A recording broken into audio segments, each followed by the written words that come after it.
Olha como esse faxineiro está esfregando o chão. Otávio Menezes gritou tão alto que todos dentro da Academia de Artes Marciais Duarte conseguiram ouvir.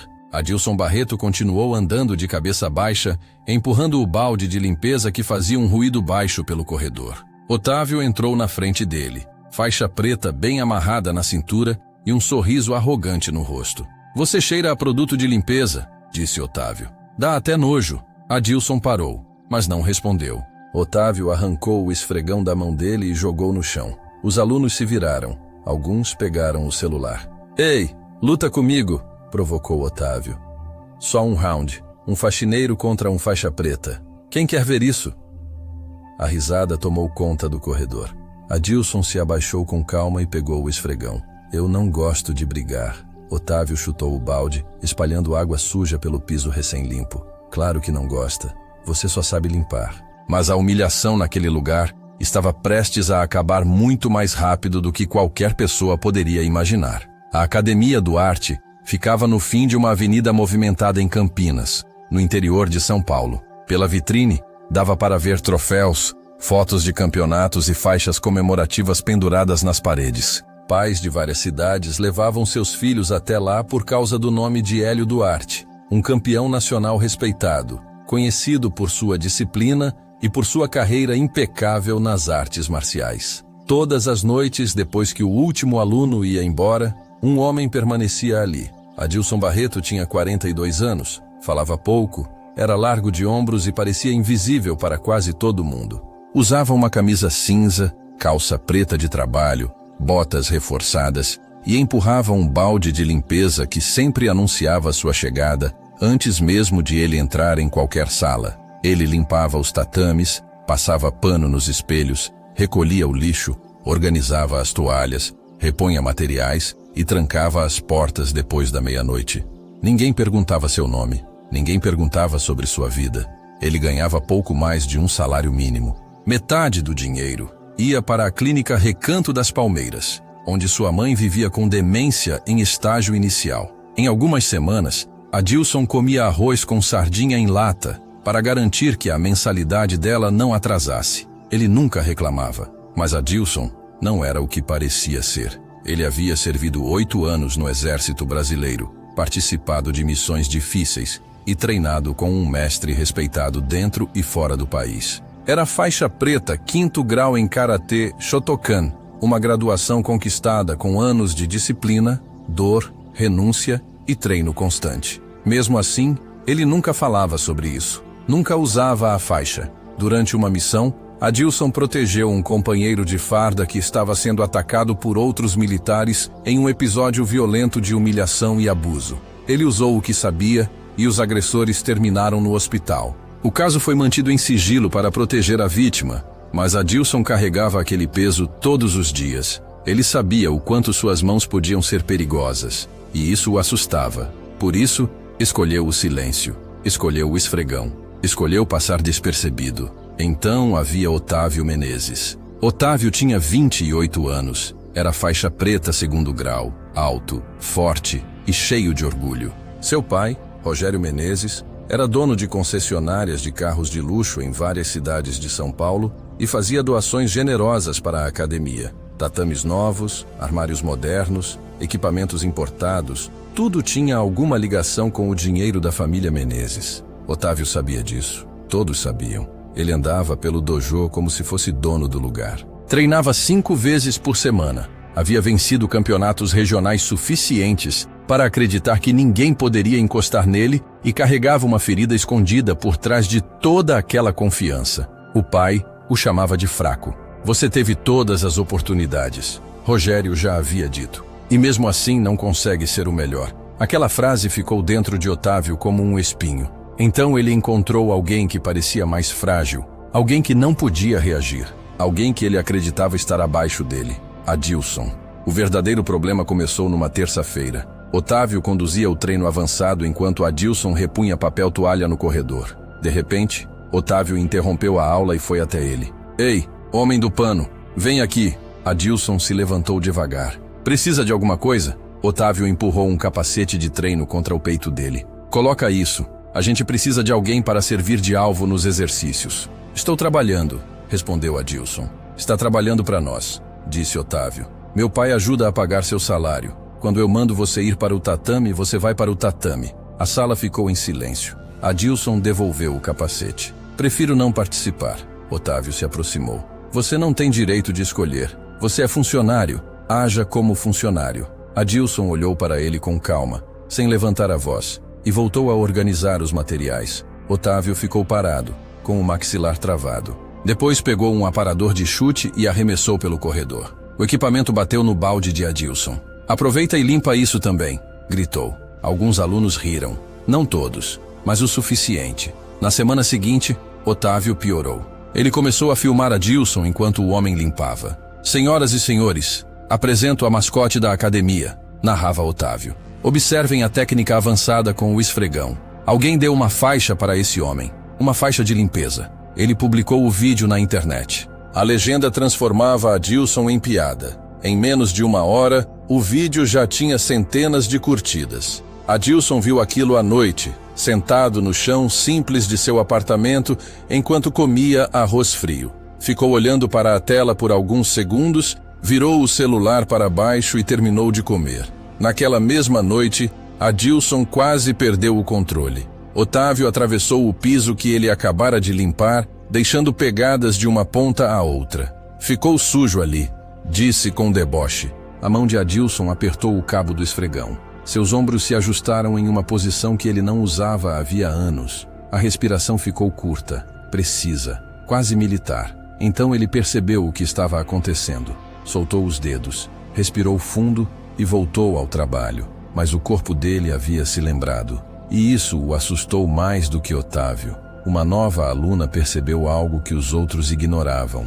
Bianca Amaral, de 24 anos, havia entrado na academia para fazer aulas de defesa pessoal. Era quieta, observadora e prestava atenção nos detalhes. Na sexta-feira, Otávio jogou uma toalha molhada contra o rosto de Adilson. Adilson pegou a toalha no ar com uma mão, rápido demais para alguém sem treino. Depois, fingiu que nada tinha acontecido. Bianca estreitou os olhos. Aquilo não era reflexo de um simples faxineiro. Na segunda-feira, Otávio anunciou para a turma. Vocês sabiam que o nosso faxineiro serviu no exército? 8 anos servindo ao país, para agora limpar banheiro. Esse sim é o sonho brasileiro. Alguns alunos riram sem graça. Bianca abaixou os olhos. Adilson ouviu tudo do corredor. O esfregão parou por 3 segundos. Depois voltou a se mover. Naquela noite, Otávio reuniu os alunos mais antigos. Sábado vamos fazer uma luta divertida, disse. Funcionário contra aluno. E quando eu digo funcionário, estou falando do Adilson. Um aluno franziu a testa. Ele não vai aceitar isso. Ele não precisa aceitar, respondeu Otávio. Ele trabalha aqui. Tragam os celulares. Isso vai render conteúdo. Na mesma noite, Adilson recebeu uma captura de tela de um número desconhecido. Ele estava sentado dentro do carro, do lado de fora da academia. Leu a mensagem 2 vezes, fechou os olhos e entendeu o que estava por vir. Na quinta de manhã, encontrou Bianca no estacionamento. Sábado, Otávio está preparando alguma coisa no tatame, disse, em voz baixa. Preciso que alguém em quem eu confie grave tudo, do começo ao fim, sem cortes. Bianca olhou para ele por alguns segundos. Eu vou estar lá. Depois, Adilson ligou para Márcio Tavares, um antigo amigo do exército que havia se tornado advogado. Márcio ouviu tudo e respondeu sem hesitar. Não dê o primeiro golpe. Não ameace. Quando acabar, me liga imediatamente. Adilson desligou. Ele não queria lutar, só queria estar preparado. No sábado, às 2 da tarde, a academia estava cheia. Alunos antigos, iniciantes e curiosos ocupavam o corredor. Celulares estavam levantados. Otávio estava no centro do tatame, usando um kimono novo, saltitando na ponta dos pés como se estivesse prestes a disputar uma final. Alguém começou a gritar: Faxineiro! Faxineiro!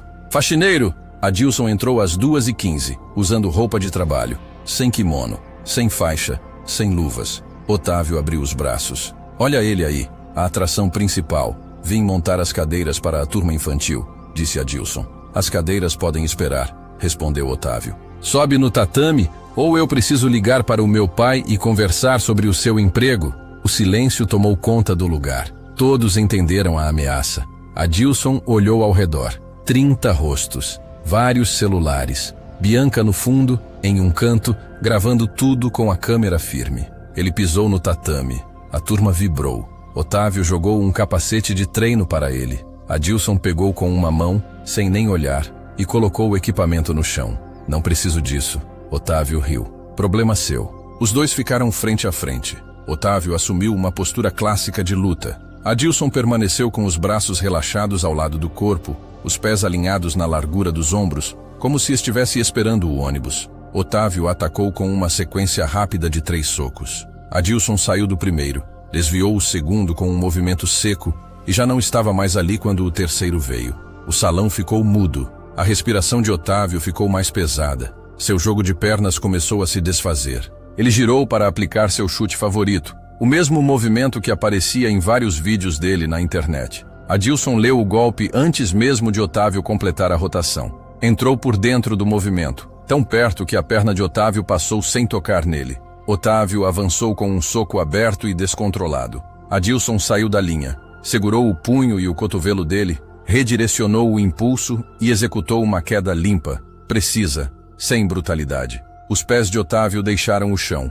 Por um instante, ele pareceu suspenso no ar. Então caiu de costas no tatame. O impacto ecoou pela academia. O ar saiu dos pulmões dele em um gemido seco. Otávio ficou olhando para o teto, sem conseguir se levantar. Todos os celulares continuaram gravando em silêncio absoluto.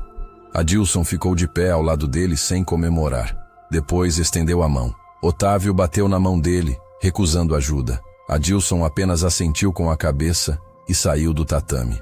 Naquele exato momento, a porta se abriu. Hélio Duarte entrou carregando uma bolsa de couro gasta no ombro. Tinha dirigido horas de volta de um campeonato e chegado antes do previsto.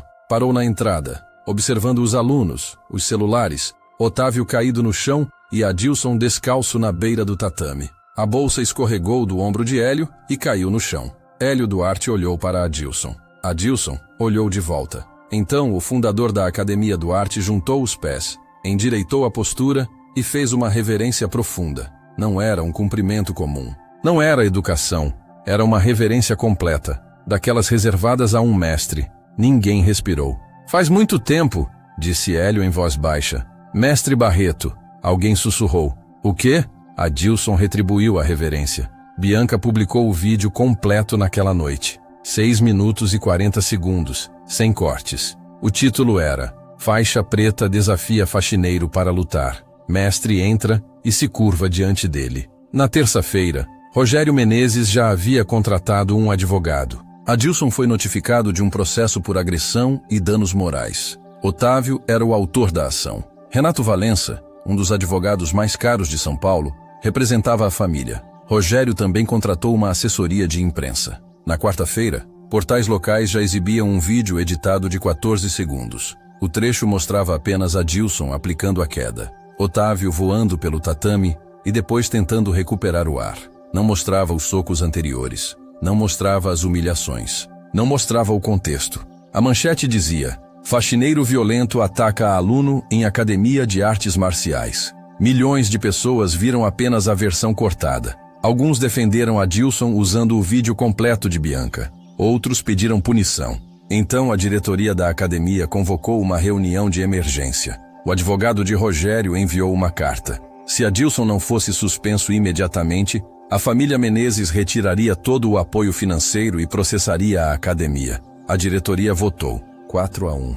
Adilson foi suspenso sem salário. Hélio Duarte foi o único voto contra. Luciana, a gerente administrativa, ligou para ele na sexta de manhã. A voz dela parecia de alguém lendo palavras que odiava. Sinto muito, Adilson. Minhas mãos estão amarradas. Eu entendo, respondeu ele.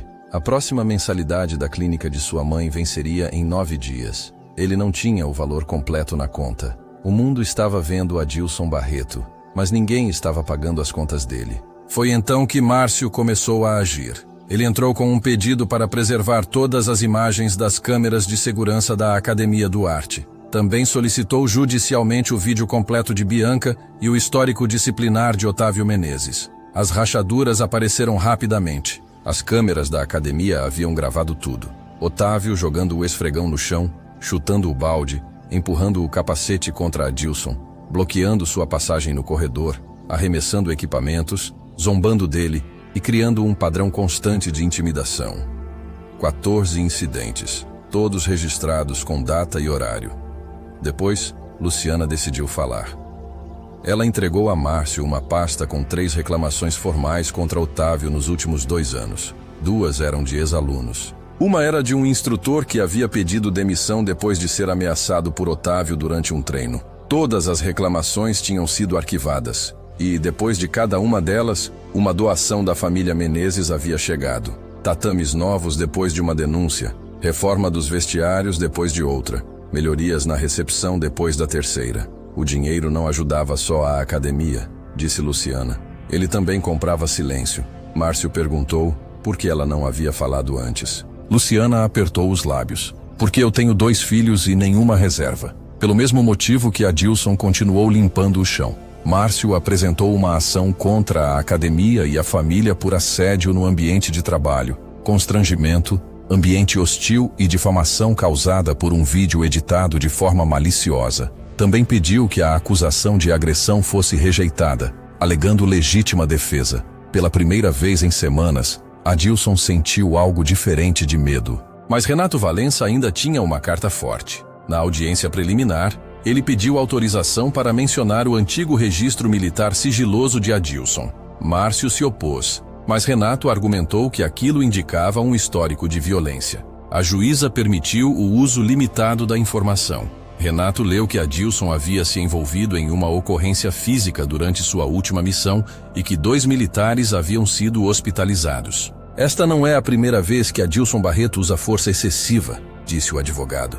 Naquela noite, as manchetes foram cruéis. Passado violento de faxineiro no exército é revelado. Adilson dirigiu para casa em silêncio. Tudo o que ele havia enterrado agora estava exposto. Cada lembrança, cada pesadelo, cada motivo que o levou a escolher o esfregão em vez do tatame. A verdade poderia salvá-lo, mas a verdade precisava de uma testemunha que não falava sobre aquele dia havia 8 anos. A audiência de mediação aconteceu em uma sala do Fórum de Campinas. Não havia júri, não havia câmeras. Apenas a mediadora, doutora Marta Queiroz, e os 2 lados de uma mesa comprida. De um lado estavam Otávio, Rogério, Renato Valença e uma assistente com pastas organizadas. Do outro, Adilson, usando uma camisa cinza simples, as mãos cruzadas sobre a mesa, com Márcio ao lado. Sem grandes pastas, sem equipe. Apenas um notebook e um envelope pardo. Renato começou descrevendo Adilson como um lutador treinado escondido atrás de um uniforme de faxineiro. Mostrou o registro militar e destacou as palavras ocorrência física e hospitalizados. Este é um homem que esconde quem realmente é, disse Renato. Quando se sente exposto, reage com violência. Rogério se recostou na cadeira com um sorriso discreto. A doutora Marta olhou para Márcio. Sua resposta? Márcio abriu o notebook e deu play. Na tela apareceu um homem usando o uniforme militar. Era o capitão Samuel Nogueira, do Exército Brasileiro. Em 2016, começou Samuel, eu fui alvo de uma agressão dentro da unidade em que servia. 2 militares mais antigos me encurralaram. O ataque foi físico, foi humilhante, e teria continuado se o especialista Adilson Barreto não tivesse intervindo. Ele respirou fundo, os olhos estavam marejados. Adilson usou apenas a força necessária para impedir que aquilo continuasse. Ele não começou a agressão, ele não exagerou. O registro foi mantido sob sigilo a meu pedido, para proteger minha identidade e minha carreira, não porque Adilson tivesse feito algo errado. Samuel olhou diretamente para a câmera. Adilson Barreto salvou minha vida naquela noite, e eu carreguei por 8 anos a culpa pelo silêncio dele. O vídeo terminou. O sorriso de Rogério desapareceu. Márcio abriu o envelope e espalhou documentos sobre a mesa. O vídeo completo de Bianca, imagens das câmeras, os 14 episódios de intimidação, as 3 reclamações arquivadas, recibos de doações, a declaração assinada por Luciana e depoimentos de alunos. O senhor Renato quer apresentar Adilson como um homem perigoso, disse Márcio.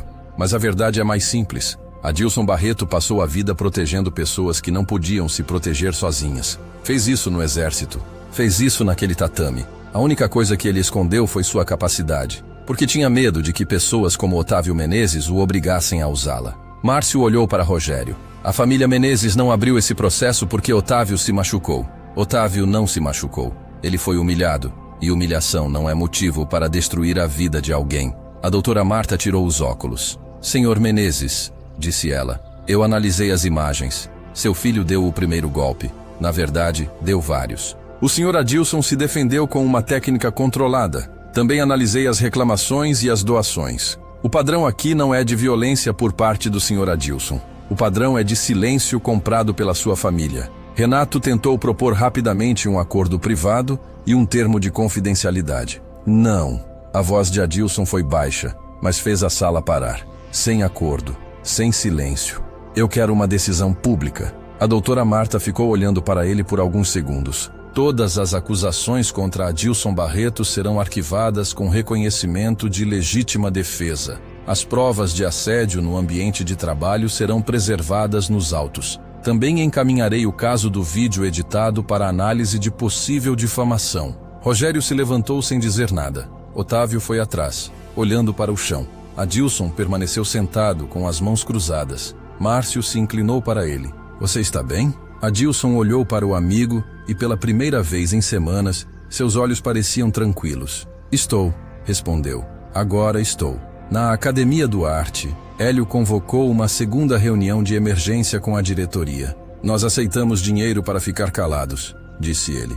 Isso acaba hoje. Otávio Menezes foi expulso permanentemente. O cargo consultivo de Rogério Menezes foi encerrado. Todas as placas com o nome da família foram retiradas. Luciana mesma carregou a placa de metal do vestiário até a caçamba de descarte. A academia publicou uma nota oficial admitindo que havia falhado com Adilson e permitido que influência financeira se colocasse acima da segurança e da dignidade dos funcionários. A mudança veio na semana seguinte. Hélio chamou Adilson para sua sala. Sobre a mesa havia um kimono branco dobrado e uma faixa preta. Eu conheço você há 15 anos, disse Hélio. Vi você treinar em Okinawa. Vi você conquistar o 5º Dan. Vi você se afastar porque passou a acreditar que suas mãos eram uma maldição e não um dom. Eu deveria ter procurado você antes. Adilson balançou a cabeça. Você me deu emprego quando ninguém queria dar. Isso já foi suficiente. Não foi, respondeu Hélio. Ele empurrou o kimono na direção de Adilson.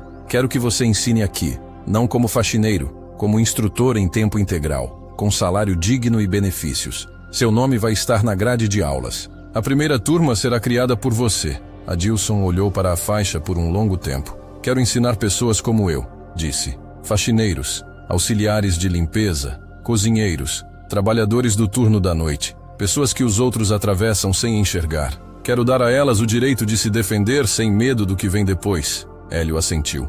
Então é isso que vamos fazer. Depois da aula, o celular de Adilson ficou apoiado no espelho em uma chamada de vídeo. Sua mãe assistia da clínica Recanto das Palmeiras. A memória dela já falhava, mas os olhos ainda brilhavam. Ela viu o filho ensinar. Viu pessoas se curvarem diante dele. Viu o respeito que ele havia escondido por tanto tempo. Quando a aula terminou, ela encostou a mão na tela. Esse é o meu menino, sussurrou, com lágrimas no rosto. Esse é o meu menino. Adilson sorriu, e pela primeira vez em muito tempo, ele não se escondeu. 6 meses depois, a Academia do Arte tinha uma nova faixa preta pendurada na parede principal. Programa Faixa Invisível, fundado por Adilson Barreto. Todos os sábados, o salão se enchia de trabalhadores que nunca haviam imaginado entrar em uma academia de artes marciais. Adilson ensinava disciplina em primeiro lugar, técnica em segundo e respeito sempre. Ele não prometia troféus, prometia algo mais difícil de conquistar,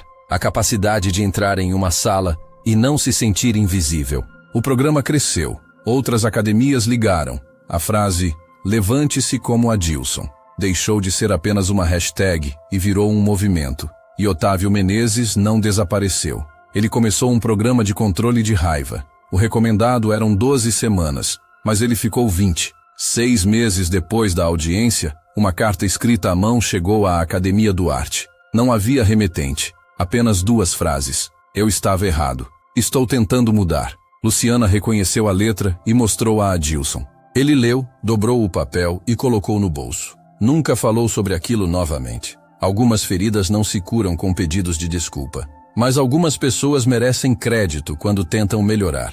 Então pense nos Adilsons que existem ao seu redor. A pessoa que limpa seu escritório depois que todos vão embora. A mulher que higieniza os aparelhos da academia. o homem que repõe produtos no mercado durante a madrugada, o trabalhador por quem você passa todos os dias sem perceber. Você realmente enxerga essas pessoas? Respeito não custa nada, mas ignorar alguém pode custar muito mais do que imaginamos. Nunca julgue uma pessoa pelo cargo que ela ocupa. Às vezes, quem fala menos é quem carrega o maior peso. Defenda os invisíveis, porque muitas vezes as pessoas que ninguém nota são justamente as mais fortes. E se essa história tocou você, deixe seu like, compartilhe e se inscreva no canal Dose de Conhecimento para acompanhar mais histórias emocionantes como essa. Nos comentários escreva: Respeito transforma vidas. Até a próxima história.